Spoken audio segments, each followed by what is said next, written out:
Primero, estaremos estudiando los procedimientos de los conflictos colectivos de naturaleza económica. El planteamiento de estos conflictos tiene por objeto la modificación o implantación de nuevas condiciones de trabajo. Por lo regular, tiene que ver con la modificación de la plantilla laboral o la modificación de condiciones salariales. En estos conflictos, el tribunal dará prioridad a la conciliación, la cual puede llevarse a cabo en cualquier estado del procedimiento, hasta antes que se dicte sentencia. Este proceso inicia con la presentación de la demanda por escrito. Esto puede hacerse por los sindicatos de trabajadores, la mayoría de los trabajadores o por el patrón o patronos de una empresa.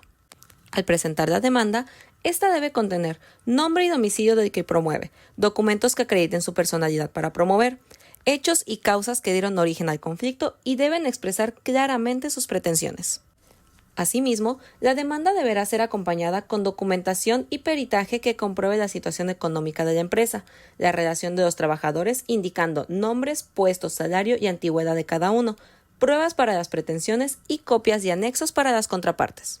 Una vez hecho lo anterior, el tribunal correrá traslado a la parte demandada, otorgándole un término de 15 días para contestar. La parte demandada deberá considerar e incluir en su contestación la objeción de las pruebas de la contraparte junto con excepciones y pruebas que acrediten lo dicho.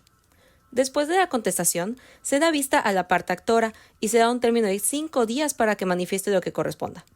Una vez desahogada la vista o transcurrido el plazo para esta acción, el tribunal citará a las partes para una audiencia, que deberá llevarse dentro de los 25 días siguientes. En el auto que contenga el día y hora de audiencia, el tribunal se pronunciará sobre la admisión de pruebas y ordenará su desahogo en la misma. Las pruebas periciales se llevan a cabo por peritos oficiales y se tiene un plazo de 3 días para que estos acepten. Estos tienen que presentar su dictamen 10 días antes de la audiencia, para correr traslado con copia a las partes. Las partes podrán realizar por escrito sus objeciones y alegatos en un plazo máximo de 5 días después de recibir el dictamen. Si las partes formulan objeciones al dictamen pericial, el tribunal citará a una audiencia incidental de objeciones al peritaje, dentro de los 3 días siguientes de recibidas las objeciones. Llegada la fecha de audiencia, si el promovente no se presenta, se tiene por desistida de la acción, y si sí se presenta, pero la contraparte no, a esta se le tendrá como inconforme con todo arreglo, y el promovente podrá exponer sus hechos y causas que generan el conflicto, ratificando su petición. Ahora bien, ¿qué sucede si concurren ambas partes? Dos supuestos normativos. El tribunal, después de oír sus alegaciones, les exhorta para que procuren un arreglo conciliatorio y, de celebrarse, se da por terminado el conflicto. Para luego el tribunal apruebe y produzca los mismos efectos legales que de una sentencia se traten. Por otro lado, si no se llega al convenio, las partes hacen una exposición de los hechos y causas que dieron origen al conflicto. Formulan sus peticiones e inclusive las que no puedan desahogarse, se les señalará día y hora para ello. Consecutivamente, se procede al desahogo de las pruebas admitidas, y el tribunal tiene amplias facultades para practicar las diligencias que juzgue convenientes, ya sea para aclarar o precisar las cuestiones analizadas por las periciales. Una vez hecho lo anterior, se concede el uso de la voz para formular alegatos, y se declararán vistos los autos para el dictado de sentencia dentro de 30 días siguientes. Ahora bien, la sentencia debe contener un extracto de las exposiciones, observaciones y peticiones de las partes, dictamen de peritajes y alegatos. También enumeración y apreciación de las pruebas, así como señalar motivos y fundamentos para la solución del conflicto. Tanto que la resolución puede aumentar o disminuir el personal, la jornada, la semana de trabajo o los salarios.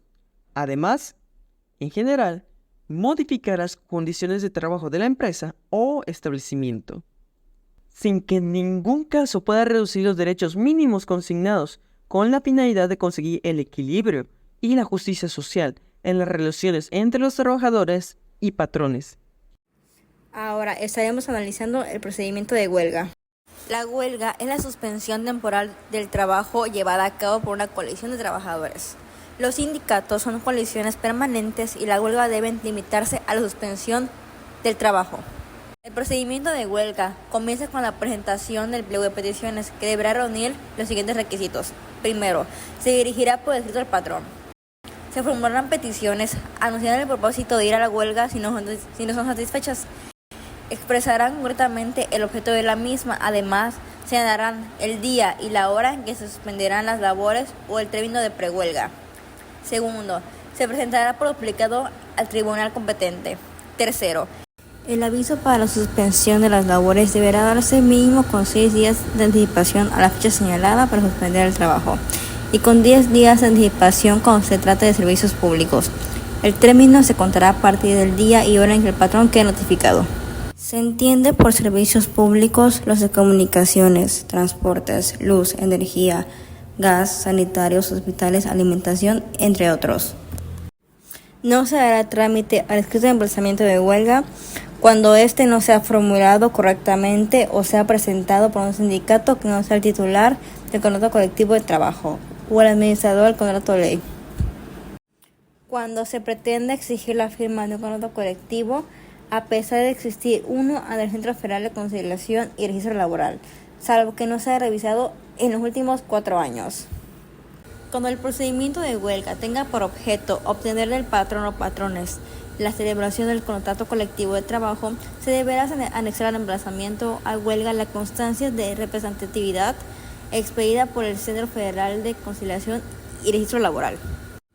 O deberá mencionarse que se tiene celebrado contrato colectivo de trabajo en la empresa, señalando el número o folio de su registro ante el Centro Federal de Conciliación y Registro Laboral. Para iniciar una huelga, el sindicato emplazante debe adjuntar el certificado de registro del contrato colectivo o el acuse de recibo de la solicitud de dicho certificado. El tribunal o las autoridades correspondientes, bajo su más estricta responsabilidad, harán llegar al patrón la copia del escrito de emplazamiento dentro de las 48 horas siguientes a la de su recibo.